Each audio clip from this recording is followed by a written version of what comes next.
duunataan pulled chicken tacos. Aloitetaan marinoimaan kana. Punasipuli. Paljonko sipuli. Sitten koko väritrio paprikot sekaan. Sitten vaan ohutta slice. Sitten vaan sekaan. Sitten maustetaan. Ensin juustokumina, sipulijauhe, paprikajauhe, kaijanepippuri, korianderi ja öljy. Öljytään pannu hyvin. Sitten vaan kanat pannu. Madaltakaa lämpöä ja hautua. Voi käyttää myös kantaa. Kanat sivuun. Pidetään sama pannu eli sitä vegettyä. Maustetaan suolaa.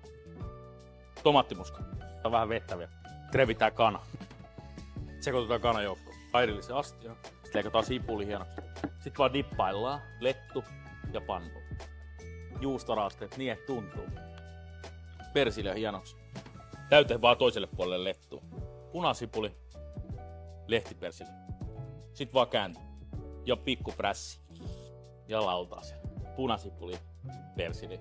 Korianteri voi myös käyttää. Ai. Nämä on todellisia herkuttelijoita.